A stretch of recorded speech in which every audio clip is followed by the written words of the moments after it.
Hey everybody, it's the Mad Master here. I'm just doing a quick video. I saw some recently great news about a band that's reforming and reuniting, uh, and I just thought I'd share it.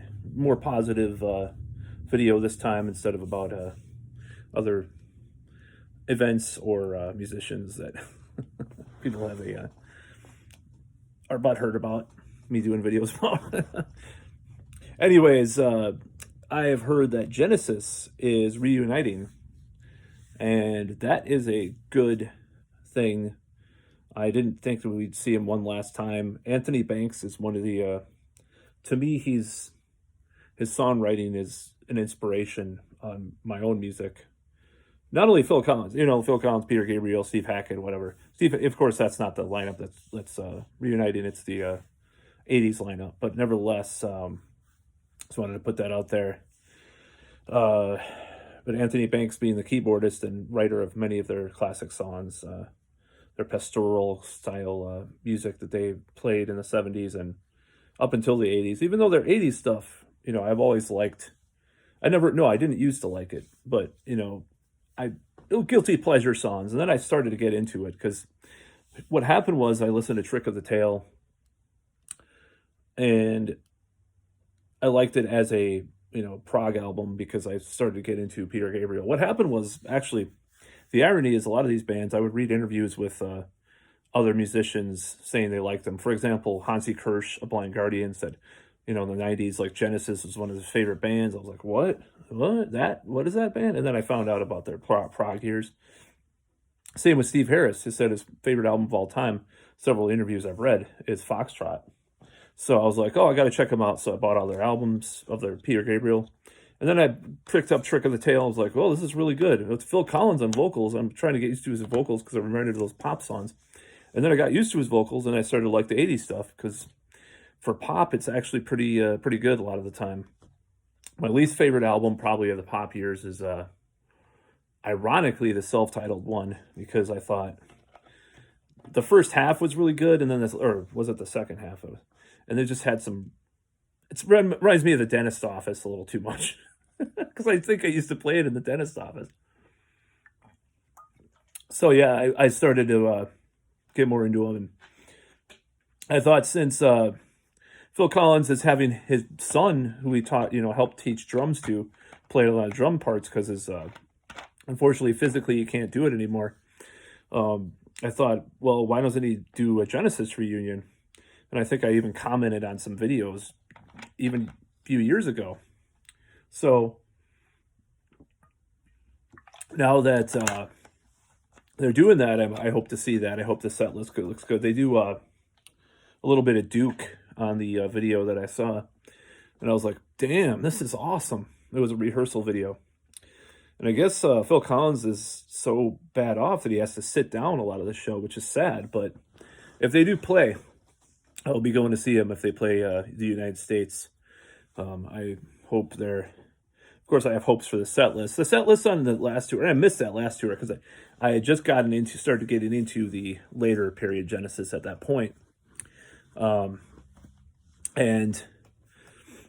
it was I bought the live album from 2007, but it was unfortunate because I would have gone to one of their shows, but I'm hoping to catch this thing. I think his son can play, and then I think Chester Thompson might be playing too. I hope he is because he was a integral part of the Phil Collins years. Regardless, where even with the Trick of the Tail and Wind and Wuthering years, and then there were three and all that.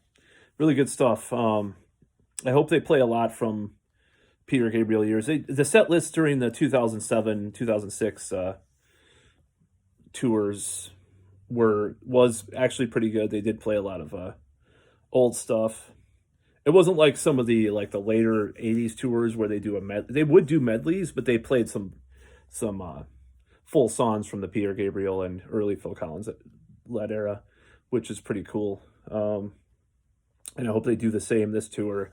But I definitely want to see him. And the stage setup looks awesome with the lights and stuff. And I haven't really seen a really big stadium show in a long time. I don't think I've ever seen Well, yeah, I've seen some big shows, but I don't think I've seen like a stadium concert with a full lights and stuff. Because I missed Roger Waters. I missed Pink Floyd. You know, that was a little. I mean, that was. I think that was right when I was getting into Pink Floyd back in the day when I was in my teens when they last played the United States. I don't think I was into them yet. Actually, now that I think about it, it took me a few years later. I was a kid. Um, as I got into strangely enough, the first album that I liked by Pink Floyd was that I really liked by Pink Floyd was Piper at the Gates of Dawn because I was reading a lot about psychedelic experiences, and I read, and I just like the spaciness and Voivod doing the cover of Astronomy Domine. But then I got into Dark Side of the Moon. Animals is my favorite. I kind of think the two bands, Pink Floyd and Genesis, are like my two favorite prog bands, quote unquote prog, of course. That's a relative term with Pink Floyd. But I always thought that if Pink Floyd did want to get back together with Roger Waters and David Gilmour, that Anthony Banks should be the keyboardist. I thought that would be a good idea. Nick Mason's still doing it. I saw Nick Mason's Pink Floyd, quote unquote, or was it called Saucer Full of Secrets? Nick Mason's Saucer Full of Secrets, early 2019. Great show, a lot of early gems from Pink Floyd. But yeah, Genesis, never seen them live. I think Phil Collins' solo career is mixed. I think a lot of his later stuff was just sappy adult contemporary. And I think he brought that into Genesis's last album too that they did with him.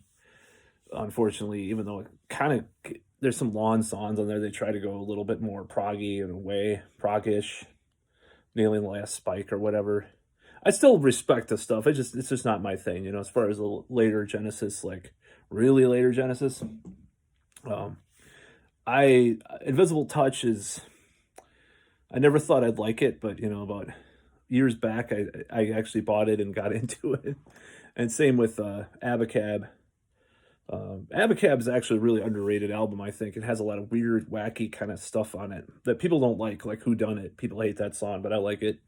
Um, Keep It Dark is a fantastic song.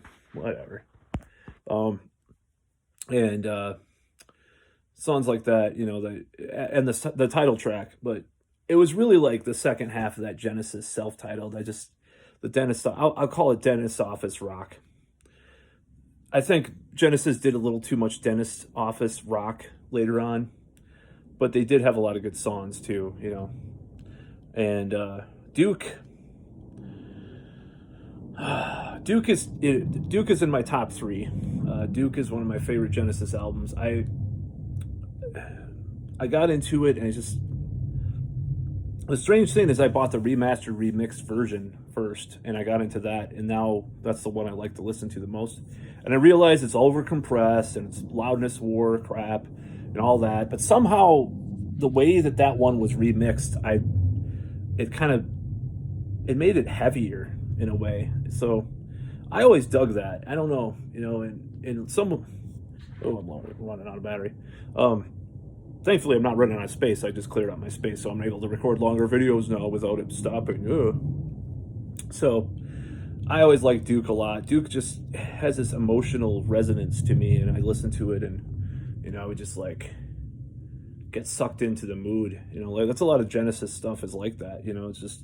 But even that album, which is kind of going more towards the pop direction, I mean, Misunderstanding's the only one that really stands out as like the really bad, not bad, but like very commercial pop song. And I still like it, but it doesn't fit the rest of the album really. But the rest of the album just flows really well, in my opinion. So I used to listen to that on headphones and just get in this different world. You know, that's a lot of the Genesis stuff. That's my favorite kind of prog rock, is stuff that it's either really dissonant, you know, like some of the King Crimson or weird stuff, or it sucks you into another world, you know. The only Yes album I really love or like a lot is Tales from Topographic Oceans. Yes is one of those bands that I never really dug that much, but I don't hate them. I've seen them live 3 times because one of my friends dragged me to all their shows played, and I liked it. I like them. You know, don't get me wrong. I don't hate them. I'm not going to rant about them like I do other bands. But Genesis is just my favorite. They nailed it to me, and having like Hansi Kirsch and Steve Harris didn't hurt like me getting into them because I was like, where are they getting all this stuff from? I wish Blind Guardian would have went a little more progressive, honestly.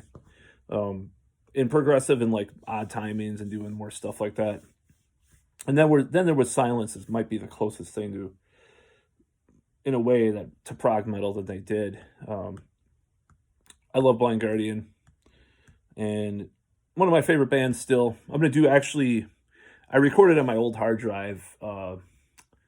Blind Guardian worst to best ranking, and I might actually have to redo it if I can't get it off my old hard drive because my hard drive was shit in the bed, so I had to replace it, which I did, and my computer's running better than ever, except for RAM, which I'm going to replace. But I like that almost medieval thing that Genesis did. Jethro Tull did it probably more in a way, but Genesis definitely has some of those qualities too, and kind of classical romantic period kind of music that they're influenced by. But anyways, I'm going way off topic. I want to see Genesis live. I hope they tour very close by. I have seen Genesis, the musical box, which is a tribute band, which is, I don't think there's anything that comes close to sounding actually like the actual band than the musical box tribute act, which was amazing. They even have the same show. It was like a Foxtrot sort of era show that they did live. It was just amazing. And I saw a Pink Floyd tribute too, but by the way, which sucked. And why did it suck? It just was like, it sounded very artificial and canned and kind of just like too safe. The Genesis one was far superior. Um, it was like seeing Genesis live for real. But maybe I'll get to see the actual Genesis live now.